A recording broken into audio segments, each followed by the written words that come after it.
Hi, welcome back. I'm glad to have you here with me today. Thanks for joining the Daily Dose. You can see that I have my magic wand and my princess crown on today. What do you think that means? You're right, we're going to read a story about another princess. This time you'll need your fairy tale book again. So if you don't have it, go ahead and pause the recording and go get it. Today we're going to be on page 10, and we're going to read the story of the Sleeping Beauty in the Wood. This is a story by Charles Perrault. Do you know anything about the story of Sleeping Beauty? Maybe you've seen the movie, or maybe you have a book about it at your house. Good. And if not, you'll be introduced to it today. Here we go. In a distant land, there lived a king and a queen who could have no children. Nothing else would give them pleasure, and they moved through their days as if they were in mourning. But after many, many years, the queen at last bore a daughter. That means she gave birth to a daughter. The christening was to be magnificent.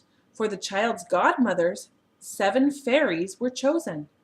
Each was to give her a gift, a talent, or virtue that would make of the child perfection itself. After the christening, the company returned to the palace, where the great feast had been prepared to honor the 7 fairies.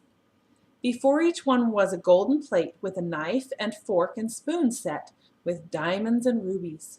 But just as they were sitting down to eat, a very old fairy came into the hall. She had not been invited because she had shut herself in a high, distant tower for many years, and it was thought that she was dead. The king ordered a place laid for the old fairy, but he could not give her a golden plate with knife and fork and spoon as the others had, for only 7 had been made. The old fairy was outraged and muttered threats beneath her breath. A young fairy who sat nearby heard her. Fearing that the uninvited one might harm the little princess, she hid herself behind the curtains. She wanted to give the last gift of all, and in this way perhaps undo any evil that the old fairy was planning. Here's a picture of the princess. See that? And all the fairies around her. Okay, you know what this sound means? That means to turn the page, right? See my magic wand. Soon it was time to give the gifts to the princess. The youngest fairy said she would grow up to be beautiful. The next, that she should have the wit of an angel. The third promised her grace. The fourth gave her the gift of dancing. The fifth, the gift of singing. And the last fairy said she would be able to play sweet music on any instrument that she took up. Now it was the old fairy's turn. She came near to the cradle, her head shaking with rage and spite. Remember what rage means? Anger, right? The young princess's beauty and accomplishments will not help her, she announced, for one day she will prick her hand on a tiny spindle, and when this happens, she will die. The terrible gift made all the company tremble and weep, and the queen could not be comforted. But at this instant, the young fairy who had hidden came from behind the curtains and cried out, "No, my king and queen, your child will not die of this wound. It is true, I have not the power to change an older fairy's gift. The princess will indeed pierce her finger with a spindle, but instead of dying, she shall only fall into a deep sleep. It will last 100 years, and at the end of it, a king's son will come and awaken her." The young fairy's words were of scant comfort. That means it didn't make anybody feel very good. It didn't make him feel any better. To avoid the misfortune that had been foretold for his daughter, the king ordered all the spindles in the kingdom to be destroyed. Do you know what a spindle is? I'm going to show you a picture in a minute, but it can also be called a spinning wheel. It's something that they used to sew back in a long, long time ago. And it's kind of like, had a point like a needle. Anyone even found spinning was to be put to death. So the king said, no more spinning wheels, spindles, get rid of them all. 15 or 16 years afterward, the king and queen were away in the countryside, and the young princess was running about in the palace. She went from room to room and came at last into a little garret on top of the tower. That means a little room, where an old woman was spinning with her spindle. What do you think will happen? Maybe the old woman had never heard of the king's orders, and so had gone on making her thread in the way of her mother and grandmother before her. "What are you doing, my good woman?" asked the princess.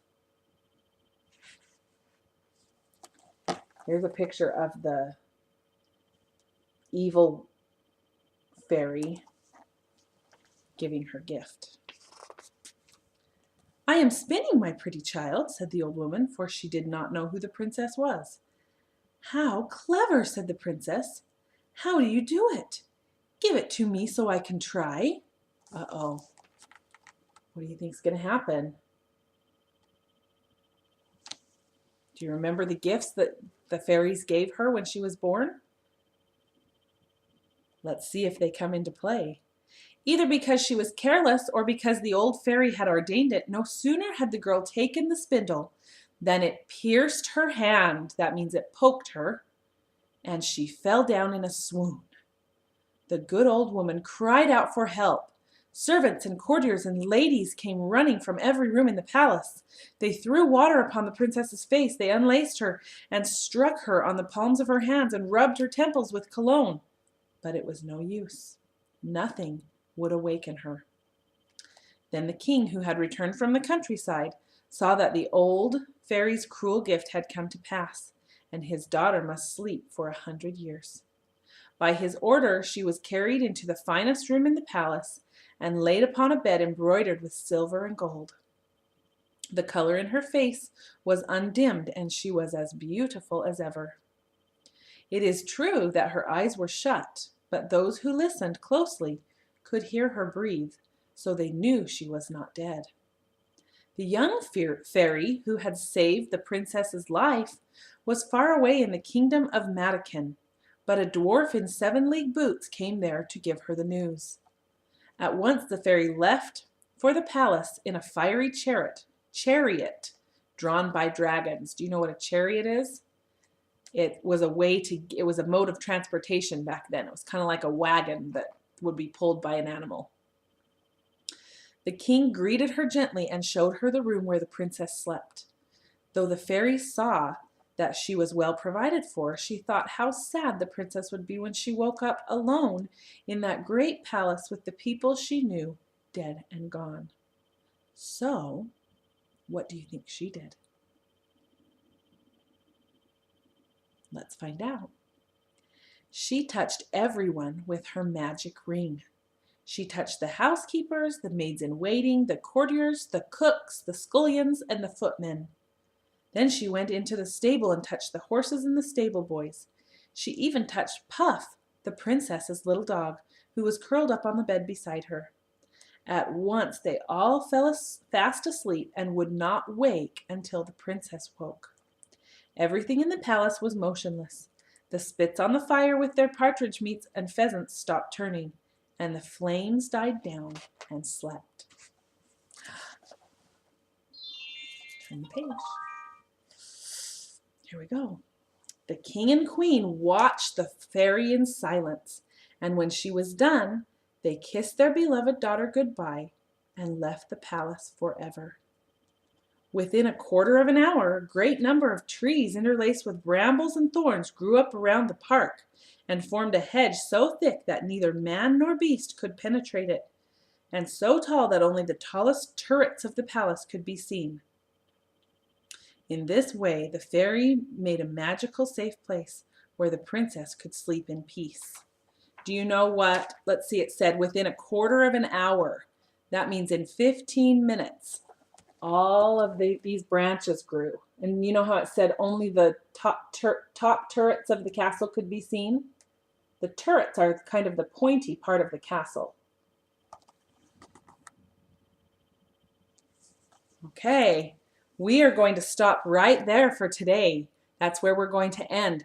But tune in tomorrow and let's find out what happens in our story, The Sleeping Beauty in the Wood. Before we go, do you think that the gifts that the fairies gave to the princess were good gifts? Most of them were, weren't they? Except for the one evil fairy, right? What gift did the old fairy give her?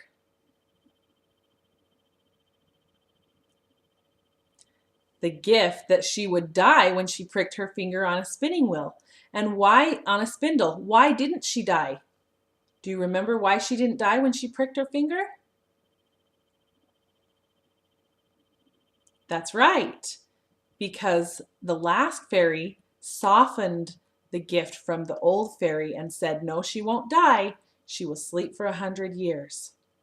Why do you think she did this?